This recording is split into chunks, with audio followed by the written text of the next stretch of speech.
Hello बच्चों, नमस्ते and welcome to the channel. कैसे हैं आप लोग? सब बढ़िया? तो चलिए आज करते हैं हम चैप्टर नंबर 9 सर्किल्स। और सर्किल में हम करेंगे एक्सरसाइज 9.2।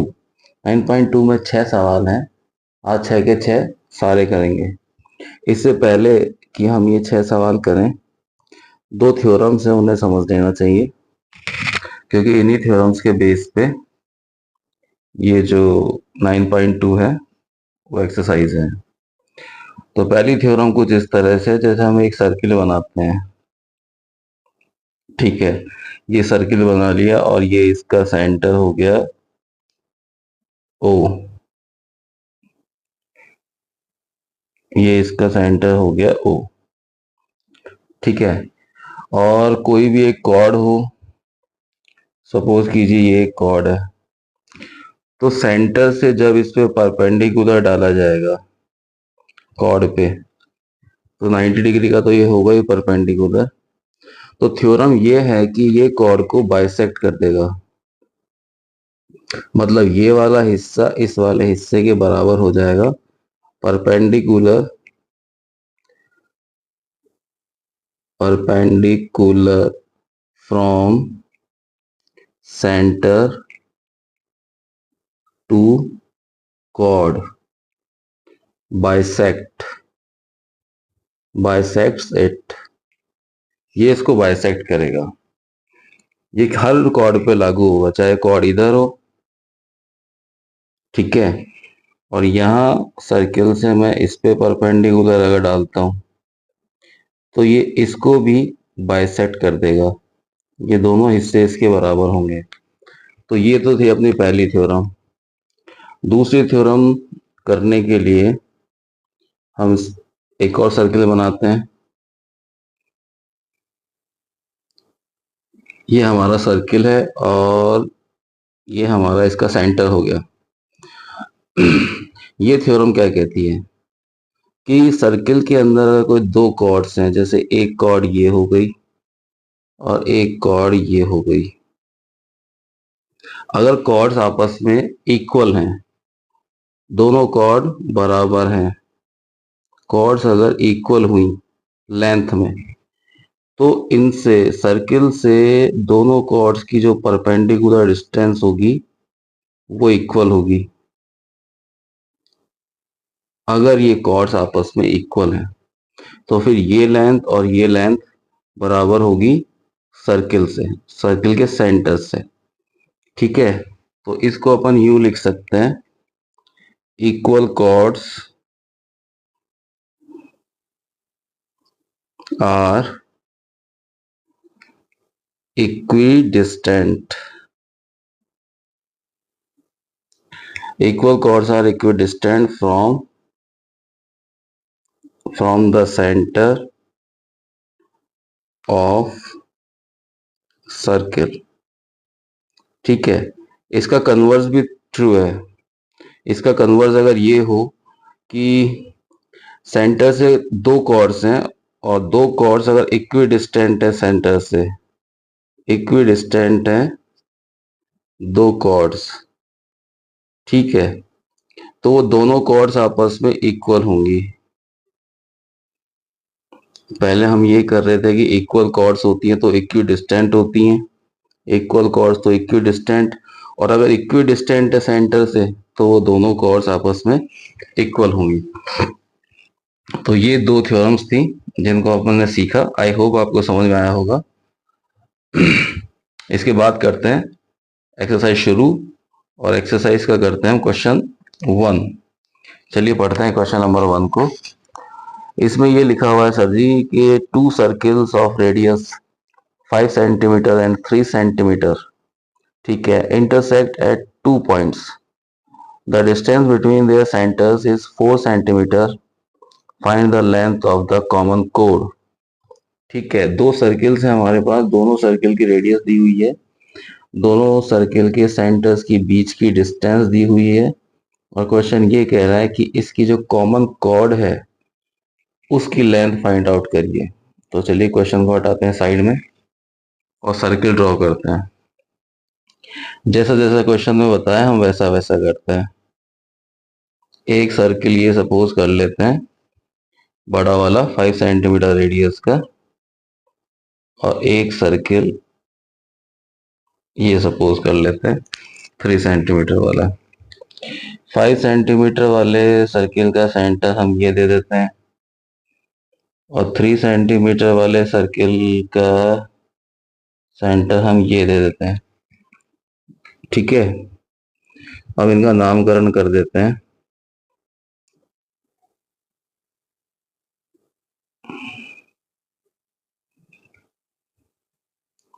इसके सेंटर को मैं नाम दे देता हूं ओ का, और इसके सेंटर को नाम देता हूं पी का। ठीक है, हमें फाइंड आउट क्या करना है एक्चुअल में, हमें इन दोनों सर्किल्स की कॉमन कॉर्ड फाइंड आउट करनी है। कॉमन कॉर्ड कहाँ बनेगी, यहाँ, ये कॉमन कॉर्ड बनेगी। ये दोनों ही सर्किल्स की कॉर्ड है, तो ये हमें फाइंड आउट करना है। और क्वेश्चन में ये हमें गिवन है कि दोनों सेंटर्स के बीच की जो डिस्टेंस है वो 4 सेंटीमीटर है, तो इसके आगे मैं लिख लेता हूं 4।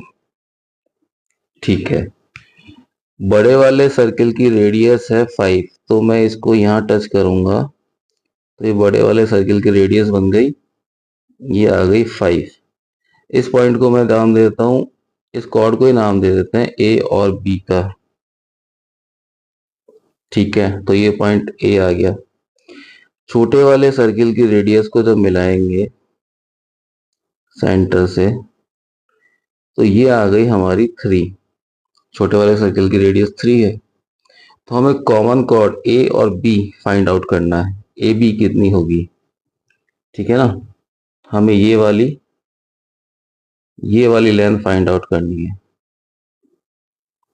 तो चलिए करते हैं, सॉल्यूशन स्टार्ट करते हैं। ओके, हम ये देखेंगे सॉल्यूशन में, इन ट्राइंगल ओ ए पी, ठीक है, ऊपर वाला जो ट्राइंगल बन रहा है उसमें ओ ए का स्क्वायर कितना है, 5 स्क्वायर। 5 का स्क्वायर कितना आएगा, 25।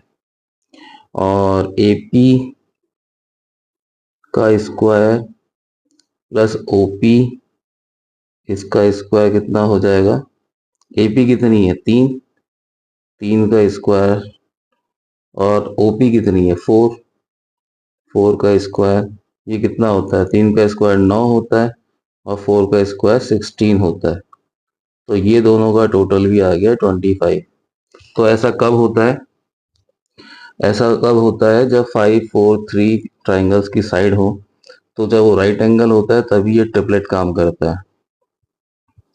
ठीक है, तो इससे क्या प्रूव होगा, इससे ये प्रूव होगा कि ये राइट एंगल ट्राइंगल है। तो इसमें राइट एंगल कहाँ बनेगा, राइट एंगल इसमें बनेगा इस जगह पे। ठीक है, पी पे राइट एंगल बनेगा, तो हम इसको लिखेंगे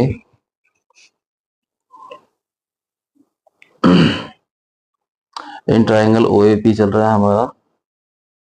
ठीक है, तो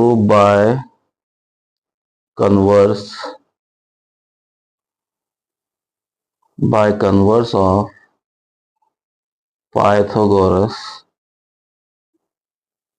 थ्योरम। ठीक है, triangle O A P is a right angled triangle. ये हमारे पास बट आ गई एक बात निकल के कि राइट एंगल ट्राइंगल है। क्यों है ऐसा, क्योंकि ओ ए का जो स्क्वायर आ रहा है इसमें हाइपोटेन्यूज का जो स्क्वायर आ रहा है और दोनों साइड्स के स्क्वायर के टोटल के बराबर आ रहा है, इसलिए ये एक राइट एंगल ट्राइंगल होगा। ठीक है, अब इसको सिमिलरली हम यूं करें कि मैं इसको यहाँ रेडियस को यहाँ मिला लूं, तो ये भी 3 होगी, और बड़े वाले सर्किल की रेडियस को यहाँ मिला लूं, एक सेकेंड,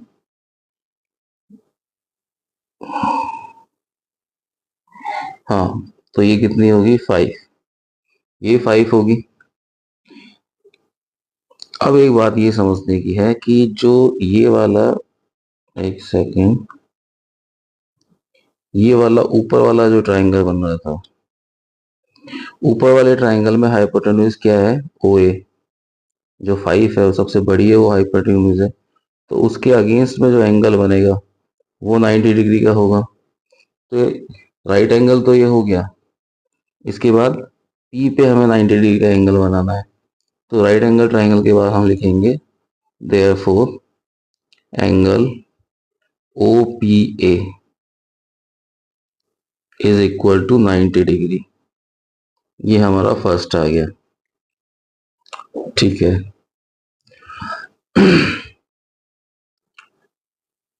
एक चीज हमारी निकल के आ गई।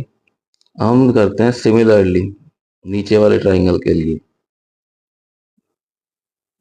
सिमिलरली इन ट्राइंगल OPB, वहां क्या था, OAP था, तो यहां देखेंगे OBP। OBP, OBP में क्या होगा, सिमिलरली हम भी ऐसा करेंगे तो जो ये वाला एंगल निकल के आएगा, ये वाला 90 डिग्री का आएगा, क्योंकि इसमें भी वही है, ये 5 है, ये 4 है और ये 3 है।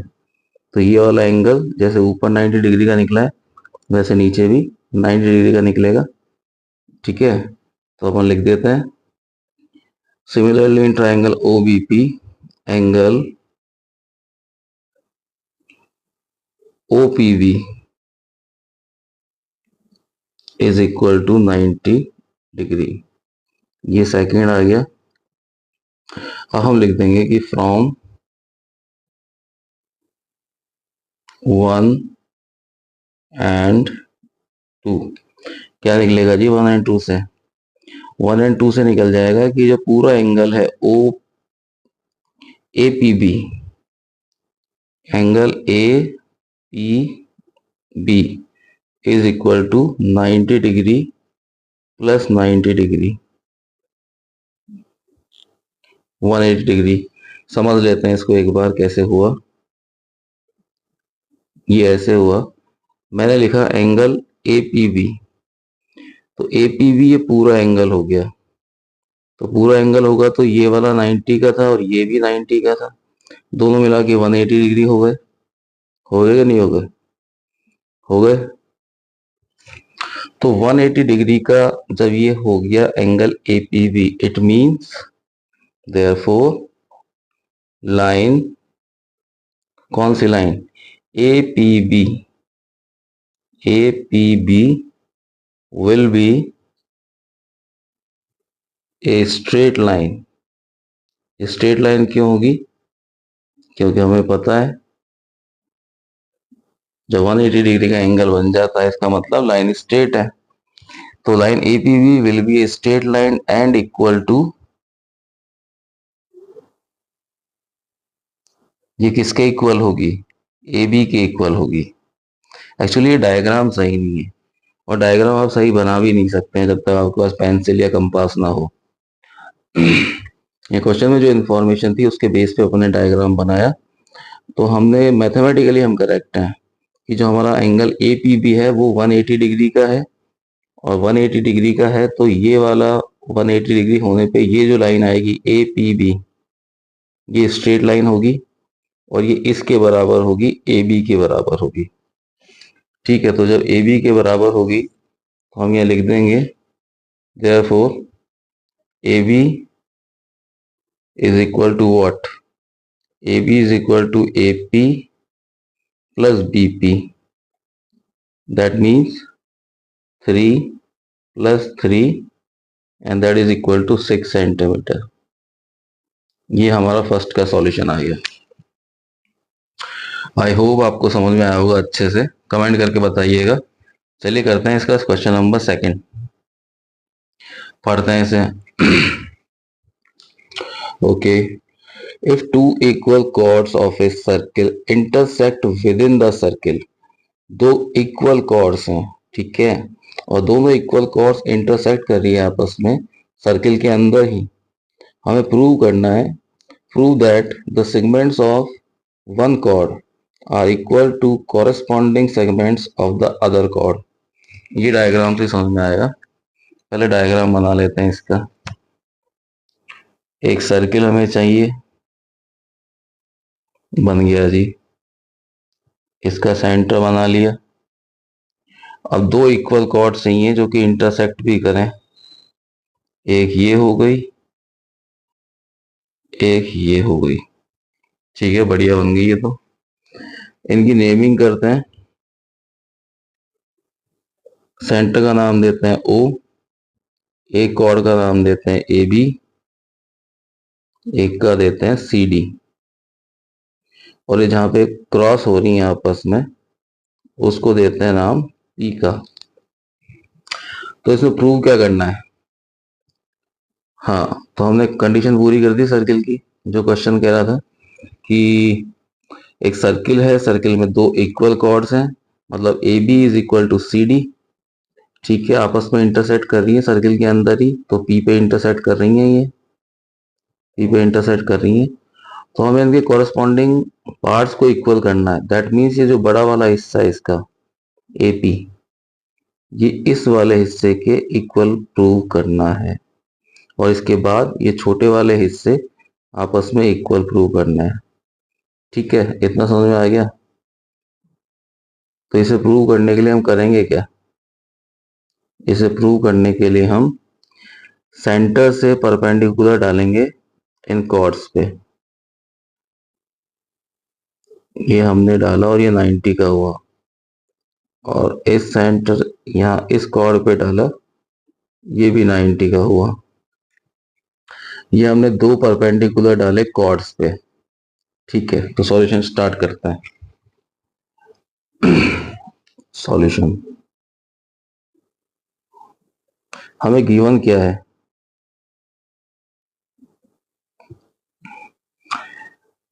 A circle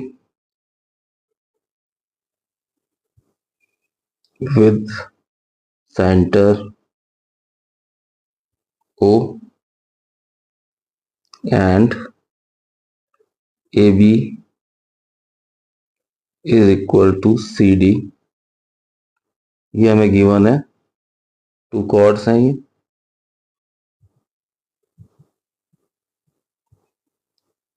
of circle prove क्या करना है जी? टू प्रूव में हम लिखेंगे, हमें प्रूव करना है AP is equal to CP and ये छोटे वाले हिस्से DP is equal to BP। ठीक है, अब हम प्रूफ देना शुरू करते हैं। प्रूफ, ये हमारी औपचारिकता पूरी हो गई जी क्वेश्चन की। अब हम स्टार्ट करते हैं इसका सॉल्यूशन, प्रूफ देना। आपको ये तो पता ही है, इसमें एक जगह नाम और देना पड़ेगा आपको। जहां परपेंडिकुलर टच कर रहे हैं ना, इसको नाम दे दीजिए आप M का, और इसे दे दीजिए N का।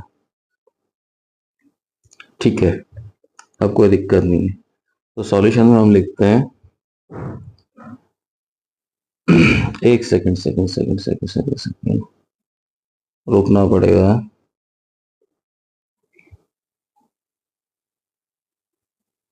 कंस्ट्रक्शन भी लिखना पड़ेगा हमें।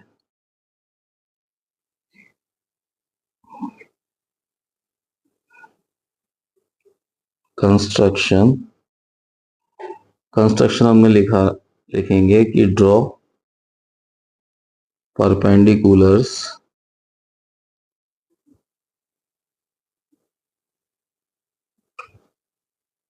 on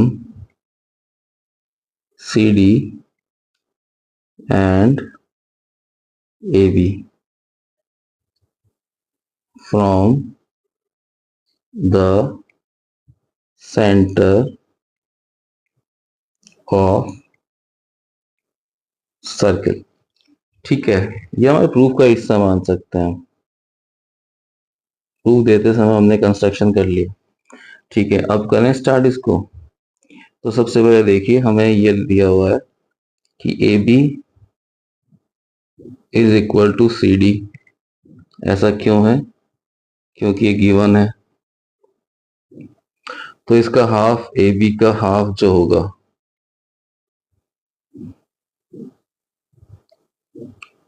वो हाफ सी डी के बराबर होगा। लिख सकते हैं दोनों का हाफ इक्वली होगा।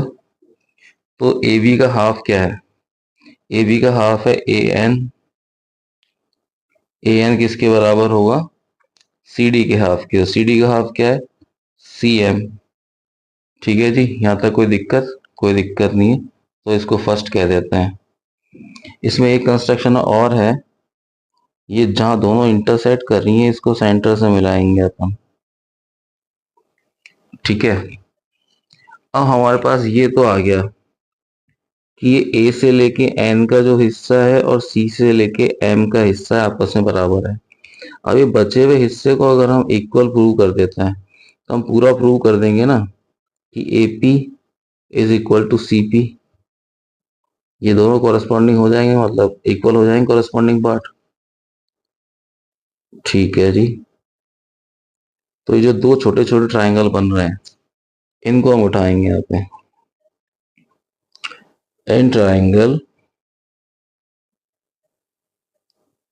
ट्राइंगल का नाम क्या है? N O P and triangle, दूसरे ट्राइंगल का नाम क्या है? M O P. ये पी आपको दिख नहीं रहा होगा, ये पी है। ठीक है, इन ट्राइंगल में देखिए क्या क्या होगा। O N is equal to O M. क्यों होगा बराबर? ये आपको दिख रही है साफ साफ। ओ एन कहाँ है? ओ एन है ये, और ओ एम है ये आपस में इक्वल होंगी। क्योंकि अभी हमने थ्योरम में पढ़ा था कि दो इक्वल कॉर्ड्स जो होती हैं उनकी परपेंडिकुलर डिस्टेंस सेंटर से इक्वी डिस्टेंट होती हैं वो, तो ये आपस में इक्वल होंगी। तो हम लिख देंगे इसको इक्वल कॉर्ड्स।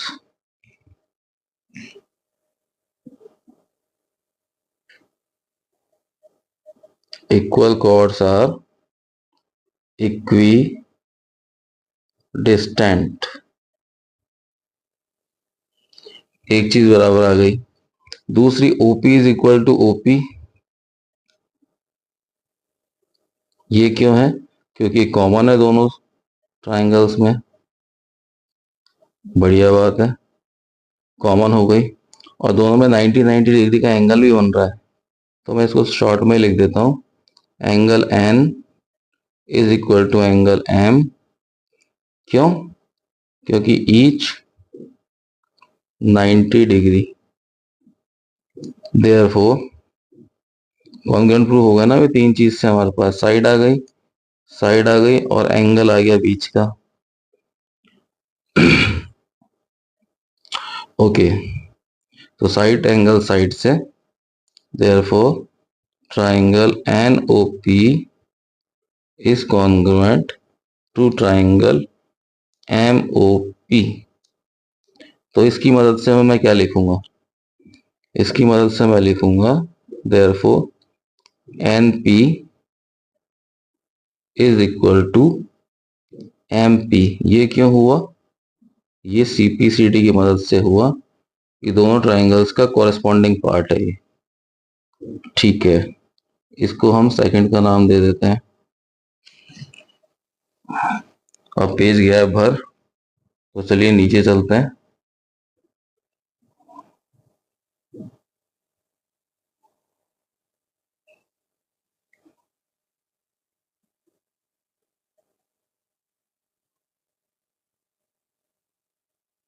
ओके, तो हमारे पास तब एक और दो में क्या क्या आया? एक में आया हमारे पास ए एन इक्वल है सी एम के और एन पी इक्वल है एम पी के। तो from one and to.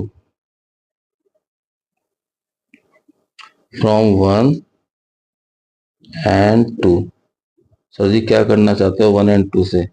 One and two से मैं कुछ नहीं करना चाहता। हम वन में आया है A N is equal to C M. तो अगर ए एन में मैं एनपी जोड़ दूं, ठीक है, तो कोई दिक्कत थोड़ी ना है, जोड़ दूं।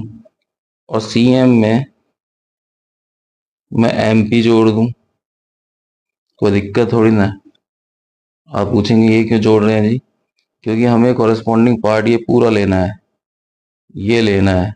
तो मैं ए एन में एन पी जोड़ूंगा तभी तो ये पार्ट आएगा। और एन पी और एम पी दोनों इक्वल हैं, तो मैं दोनों साइड में इक्वली चीज जोड़ रहा हूँ। यहाँ पे एन पी जोड़ रहा हूँ, यहाँ पे एम पी जोड़ रहा हूँ, तो अलग अलग नहीं है, ये इक्वल है। 1 और 2 का मतलब यही है, यहाँ पे ये इक्वल है और यहाँ पे ये इक्वल है, तो दोनों में इक्वल चीज जोड़ी जा रही है, ठीक है। तो जब ए एन और एन पी जुड़ेंगे तो पूरा क्या आ जाएगा, एपी। और सी एम और एम पी जब जुड़ेंगे तो आ जाएगा सीपी। और यही हमको प्रूव करना था, हैंस प्रूव। फर्स्ट वाला हमारा प्रूव हो गया, देख लीजिए आप। AP is equal to CP prove करना था, तो AP is equal to CP तो आ गया। अब बचे हुए पार्ट्स हमें और जो इसके छोटे वाले हिस्से हैं उनको भी आपस में इक्वल प्रूव करना है। तो इसको प्रूव करने के लिए हम लिख देंगे जो सेकंड हिस्सा है उसका सॉल्यूशन ये है, ठीक है। कैसे करेंगे छोटे वाले हिस्से को प्रूव? दोनों आपस में बराबर है ना, ए बी और C D. A B is equal to C D. अब मैं ए बी में से अगर लेस कर दूं ए पी तो कोई दिक्कत थोड़ी ना है, और सी डी में से लेस कर दूं सी पी। आप बोलेंगे अलग अलग चीज क्यों लेस कर रहे हैं सर? अलग अलग चीज नहीं है, ये एक ही चीज है। एपी जो है सीपी के बराबर है और ए बी सी डी के इक्वल है, क्वेश्चन में दिया हुआ है, कॉमन कॉर्ड्स हैं। तो मैं क्या कर रहा हूं, इस पूरे पूरे ए बी में से सिर्फ इतना हिस्सा लेस कर रहा हूं, तो बचेगा हिस्सा बीपी। और इधर मैं क्या कर रहा हूं, इस पूरे सी डी में से सिर्फ ये हिस्सा लेस कर रहा हूं, सीपी, तो बचेगा क्या, डीपी। तो ए बी में से मैंने लेस किया एपी, तो क्या बचा हमारे पास, ए बी में से जब एपी लेस किया तो हमारे पास बचा बीपी। और बीपी किसके इक्वल होगा, उसका जो बचा हुआ हिस्सा छोटा वाला डीपी, ये इसके इक्वल हो गया। ये सेकंड वाला था और ये भी हैंस प्रूव्ड है। ये दो कॉरेस्पॉन्डिंग हिस्से थे इसके, बड़े और छोटे, जिनको आपस में इक्वल प्रूव करना था, वो हमने कर दिया, खेल खत्म। चलिए करते हैं इसका क्वेश्चन नंबर 3। ओके, तो क्वेश्चन नंबर 3 स्टार्ट करते हैं। क्वेश्चन नंबर 3 में आप देखिए, मैं पढ़ता हूं आपके लिए। क्वेश्चन के अकॉर्डिंग मैंने फिगर बना लिया है। ओके, क्वेश्चन नंबर 3 में लिखा हुआ है, if two equal chords of a circle intersect within the circle, तो प्रूव करना है that the line joining the point of intersection to the center makes equal angles with the chords। तो इसमें सीधी सीधी बात यह है कि हमारे पास दो इक्वल कॉर्ड्स हैं, ए बी और सी डी। ये ए बी और ये सी डी इक्वल कॉर्ड्स हैं, और जो इंटरसेक्ट ये कर रही है पॉइंट एल पे, और एल को जब ओ से मिलाते हैं तो ये जो दो एंगल बन रहे हैं कॉर्ड के साथ, एंगल नंबर 1 और एंगल नंबर 2, ये दोनों इक्वल प्रूव करना है, ठीक है। एंगल 1 और एंगल 2 को इक्वल प्रूव करना है और दोनों कॉर्ड्स इक्वल हैं। तो मैंने क्या किया, सेंटर ओ से परपेंडिकुलर डाला ओ एम सी डी पे, और ओ एन मैंने डाला परपेंडिकुलर ए बी पे। तो सॉल्यूशन स्टार्ट करते हैं। सॉल्यूशन में सबसे पहले कंस्ट्रक्शन ही लिख लेते हैं। कंस्ट्रक्शन में आ जाएगा, draw O M perpendicular to C D and O N perpendicular to A B. ये हमने ड्रॉ किए हैं परपेंडिकुलर्स, ठीक है। टू प्रूव में क्या आएगा ऊपर, टू प्रूव में आएगा angle 1 is equal to angle 2। ये हमें प्रूव करना है। चलिए सॉल्यूशन में हम करते हैं स्टार्ट। अब ये दो ट्राइंगल जो बन रहे हैं हमारे पास, ट्राइंगल ओ एम एल और ओ एम एल, इन दोनों ट्राइंगल्स को कॉन्ग्रुएंट में प्रूव कर दूंगा, और कॉन्ग्रुएंट प्रूव करने के बाद एंगल 1 और एंगल 2 सीपीसीडी की मदद से कॉन्ग्रुएंट प्रूव, इक्वल प्रूफ हो जाएंगे। तो मैं लिखता हूं in triangle O L N and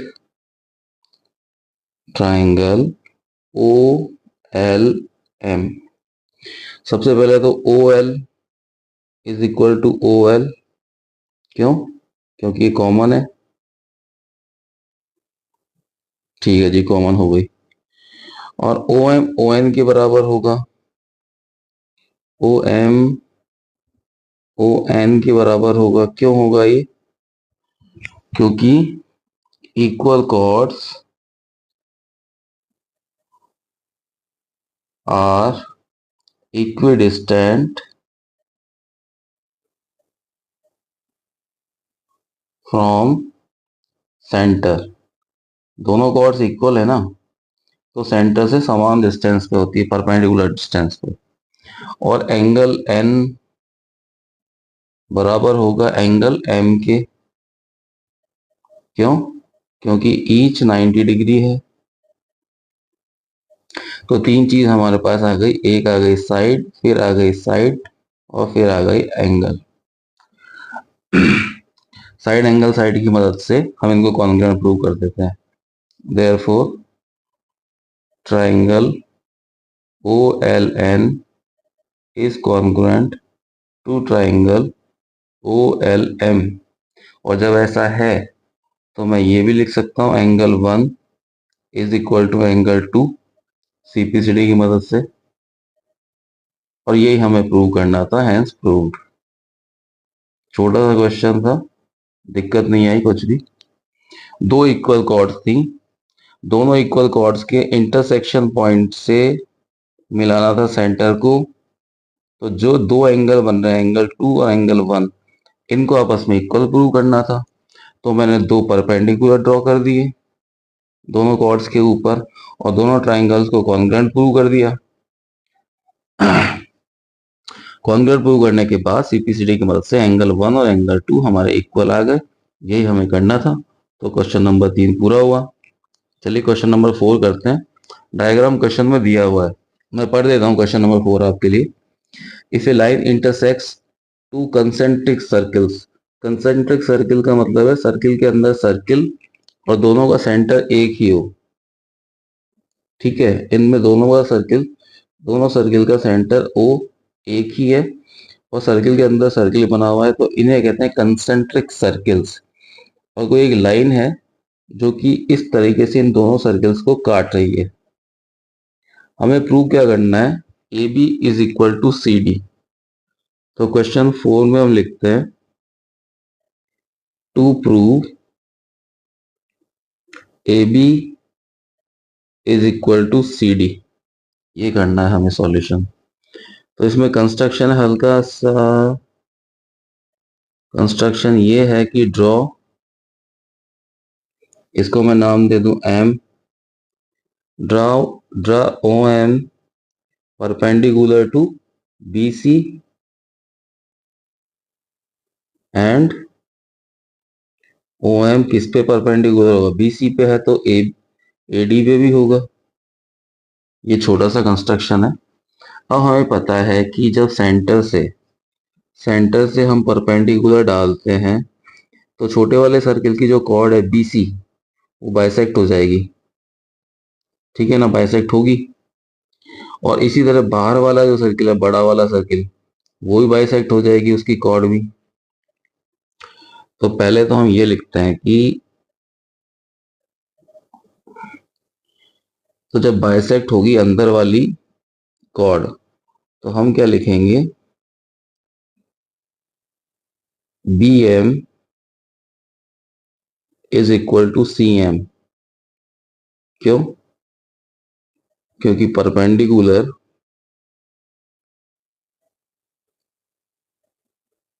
perpendicular from center bisects the chord। ठीक है, इसको हम दे देते हैं 1 नंबर। इसी तरह हम ये भी तो कह सकते हैं कि ये जो साइड है AM, AM DM के बराबर होगी, क्योंकि बाहर वाली कॉर्ड भी बाइसेक्ट हो रही है। तो जो AM है वो DM के बराबर होगी, AM DM के बराबर होगी, क्योंकि जो OM हमारा जो परपेंडिकुलर है वो बाइसेक्ट कर रहा है AD को। तो मैं लिखूंगा AM is equal to DM। Reason में वही आ जाएगा कि परपेंडिकुलर, जो ऊपर वाला रीजन है वही सेम टू सेम आ जाएगा, और इसको हम कह देंगे इक्वेशन नंबर 2। ठीक है जी। अब दोनों इक्वेशन में मैं ये लिखता हूं कि सब्ट्रैक्टिंग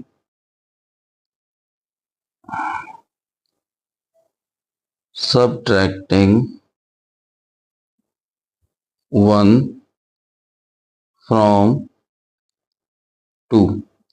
तो 2 का लेफ्ट हैंड साइड है, उसमें से 1 का लेफ्ट हैंड साइड घटा दीजिए आप, AM माइनस BM, और राइट हैंड साइड DM में से CM घटा दीजिए, DM माइनस CM। तो जब आप ऐसा करेंगे तो आप AM में से जब BM लेस हो जाएगा तो आपके पास क्या बचेगा, इधर AB बचेगा, और DM में से CM जब लेस हो गया तो इधर CD बचेगा। और यही हमें प्रूव करना था। छोटा सा इजी क्वेश्चन था, हैंस प्रूव्ड। चलिए करते हैं क्वेश्चन नंबर 5। क्वेश्चन नंबर 5 देखते हैं। क्वेश्चन नंबर 5 में लिखा हुआ है 3 गर्ल्स रेशमा, सलमा एंड मनदीप। मैंने यहाँ पे इनको डिनोट किया है R, S और M से। ये खेल रही हैं और सर्किल जिसमें खेल रही है उसकी रेडियस है 5 मीटर। तो आप देख रहे होंगे सर्किल में जो रेडियस है वो 5 मीटर इसकी रेडियस है, और ये बॉल फेंकती हैं एक दूसरे की तरफ। रेशमा फेंकती है सलमा की तरफ, सलमा फेंकती है मनदीप की तरफ, और मनदीप वापस फेंकता है रेशमा की तरफ। तो रेशमा और सलमा के बीच की जो डिस्टेंस बताई जा रही है वो है 6, और सलमा और मनदीप के बीच की डिस्टेंस है 6। हमें फाइंड आउट करना है रेशमा और मनदीप के बीच की डिस्टेंस क्या होगी, ये इस सवाल में फाइंड आउट करना है। ठीक है, तो चलिए शुरू करते हैं। मैंने क्वेश्चन के अकॉर्डिंग डायग्राम बना लिया है, आप देखिए इसको। सॉल्यूशन स्टार्ट करते हैं। सॉल्यूशन में क्या है, कैसे देखेंगे इसको। हमारे पास ये ऊपर वाला ट्राइंगल है, एक सेकंड इसका कलर चेंज कर दूं। जो ये वाला ट्राइंगल है ORS, ये वाला ट्राइंगल, इसमें तीनों साइड है, क्योंकि O से R ये सर्किल की रेडियस है, तो ये 5 मीटर है, क्वेश्चन में दिया हुआ है। इसी तरह से OS भी रेडियस होगी, ये 5 मीटर होगी, और SR जो रेशमा और सलमा के बीच की डिस्टेंस है वो 6 है। इन तीनों की मदद से मैं इस ट्राइंगल का एरिया निकालूंगा, और मैं लगाऊंगा फॉर्मूला हीरोन्स का। हीरोन्स के फार्मूले से मैं इसका एरिया निकालूंगा। तो सबसे पहले एस निकालना पड़ेगा, उसके लिए एस क्या होता है, सेमी पेरीमीटर। तो एस निकालने के लिए कुछ नहीं करना पड़ता, तीनों साइड्स का ऐड करते हैं, 5 + 5 + 6, और उसको 2 से डिवाइड कर देते हैं। तो ऊपर कितना है, 5 से 5 10 से 16, 16 में से 2 का भाग दिया तो 8, सेमी पेरीमीटर आ गया 8। इसके बाद जो फॉर्मूला होता है वो ये होता है कि S मल्टीप्लाई होता है S माइनस A यानी फर्स्ट साइड, फिर S minus B second side, और S minus C third side. यहाँ पे क्या होगा, S की जगह आ जाएगा 8, पहली साइड किसी को मान लीजिए आप 8 - 5, दूसरी साइड भी 8 - 5, क्योंकि दो साइड है हमारे पास 5 5 की, और तीसरी साइड के लिए 8 - 6। ठीक है, सॉल्व करेंगे तो क्या आएगा, 8 एज इट इज, फिर आया हमारे पास 3, फिर आया 3 और फिर आया 2। ठीक है, तो अंदर क्या क्या आ गया, 8 टू जार कितनी 16 एंड 3 थ्री जार कितना 9। जब इसका रूट लेंगे तो 16 का रूट क्या होता है, बाहर कितना आएगा 4, और 3 का रूट कितना होता है, ओके 9 का रूट कितना होता है 3, तो 4 थ्री जार 12। 12 क्या आया हमारा area, area of triangle O R S is equal to 12 metre square. ये तो एक बात हुई, ठीक है। लेकिन ये जो सेंटर ओ, सेंटर ओ से मैंने परपेंडिकुलर ड्रॉ किया है इस कॉर्ड पे, कौन सी कॉर्ड पे, एम आर पे, तो ये 90 डिग्री बनेगा, 90 डिग्री बनेगा। तो ये जो ट्राइंगल है एस पी और आर, एस पी आर में ये राइट एंगल है, तो मैं इसका एरिया ओ आर एस का area half into base into height से भी निकाल सकता हूं, निकाल सकता हूं ना। तो मैं यहां लिखता हूं area of triangle O R S is equal to half into base into height. तो area of triangle O R S अभी हमने निकाला था 12 आया था, तो 12 को यहां रख लेते हैं, half as it is. Base क्या है इसमें 5 मीटर का, हाइट का हमें पता नहीं है, ठीक है इसको ऐसे रख लेते हैं।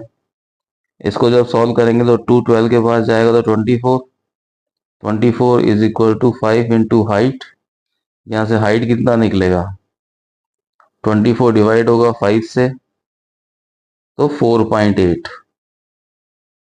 ये 4.8 क्या आया, height I, height that means P R आया, ये वाली चीज आई है पी आर। पी आर कितना है 4.8। अब आपको ये पता होगा कि जब सेंटर ओ से परपेंडिकुलर डाला जाता है किसी कॉर्ड पे तो बाइसेक्ट होती है वो कॉर्ड।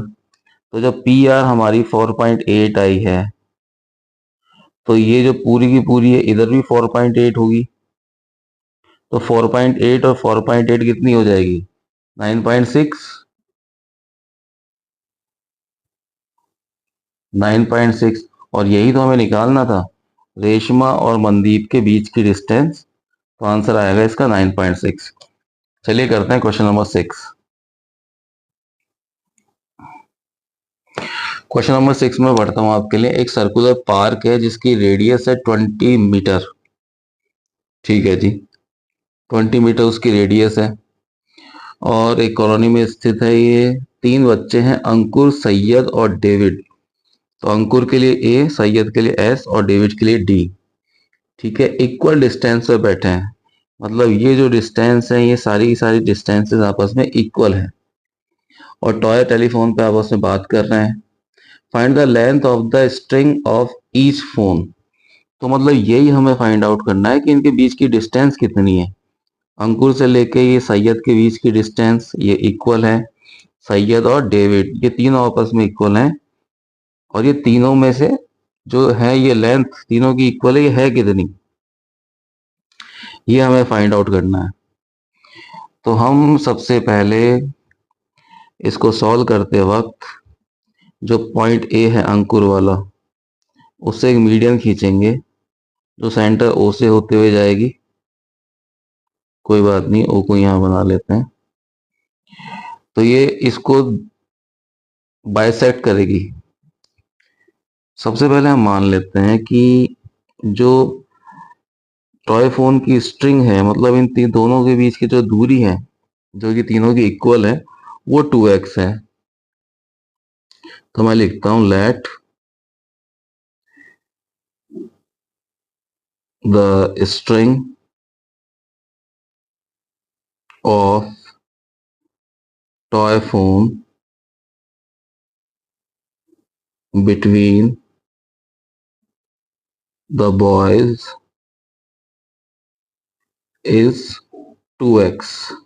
ठीक है, तो ये भी कितनी हो जाएगी 2x, ये भी कितनी हो जाएगी 2x, और ये भी कितनी हो जाएगी 2x, यहां से लेके यहां तक। पार्क की रेडियस कितनी है 20 मीटर है, इस बात का ध्यान रखिएगा। मतलब ये जो पॉइंट O है, O से लेके A तक की डिस्टेंस है 20 मीटर। अब इसमें हम क्या करेंगे, ये इक्विलैटरल ट्रायंगल बन गया क्योंकि side distances are was equal है 2x 2x 2x।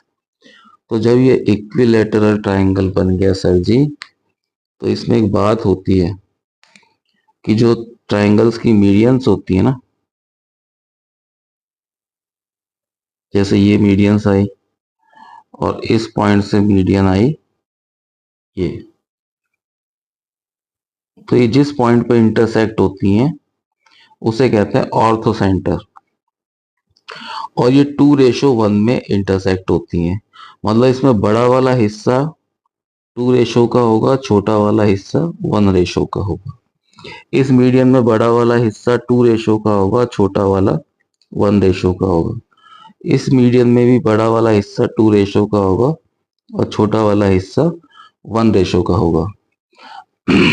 ठीक है, तो आप मुझे बता सकते हैं कि OA कितना होगा, OA 20 होगा या नहीं होगा, क्योंकि रेडियस है ये, और रेडियस ये OA 20 है, तो ये किसको रिप्रेजेंट कर रहा है 2 को। 2 का मतलब 20, तो इस 1 का मतलब कितना हो जाएगा 10। तो जो पूरी डिस्टेंस है, इसको मैं नाम दे दूं, A से लेके M तक की डिस्टेंस क्या हो जाएगी, A से लेके M तक की डिस्टेंस हो जाएगी 20 + 10, 20 + 10 30, ये क्या हो जाएगी AM। ठीक है जी, अच्छी बात है, जरा इरेज करते हैं इसको। अब आपको इस चीज पे गौर करना है, ट्राइंगल AMS पे, AMS पे, इस पे आपको गौर करना है। ये सेंटर O से निकल रहा है, O से परपेंडिकुलर जा रहा है M पे, तो 90 डिग्री का है, राइट एंगल ट्राइंगल बन गया।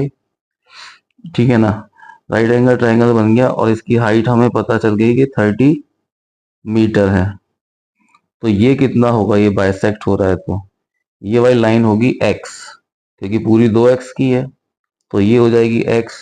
और ये जो हाइपोटेन्यूज है, ये हाइपोटेन्यूज राइट एंगल के सामने वाली, ये 2x है, तो हम यही लिखेंगे इन ट्राइंगल AMS 2x का whole square is equal to AM square plus नीचे क्या है x का स्क्वायर। तो 2x का स्क्वायर कितना होता है 4x स्क्वायर, AM कितनी है आपकी 30, तो 30 का स्क्वायर 900, x का स्क्वायर x स्क्वायर ही आएगा। x स्क्वायर इधर आके माइनस हो जाएगा, तो ये हो जाएगा 3x square. 3x square is equal to 900, यहाँ ले लेते हैं हम, तो x स्क्वायर कितना आएगा, x स्क्वायर आ जाएगा 900/3, दैट मीन्स 300। तो x स्क्वायर को मैं यूं भी तो लिख सकता हूँ 3 × 100, तो x क्या आएगा, इस पे रूट लग जाएगा 3 और 100 पे, तो 100 का तो 10 आ जाएगा बाहर, और 3 का √3 हो जाएगा। ये क्या है x, हमें फाइंड आउट क्या करनी है 2x, क्योंकि 2x ही हमने मानी थी ना, जो डिस्टेंस मानी थी एक दूसरे के बीच में 2x थी, तो 2x का मतलब 2 से मल्टीप्लाई कर देंगे 10√3 को, तो 20√3, ये इसका आंसर आ जाएगा।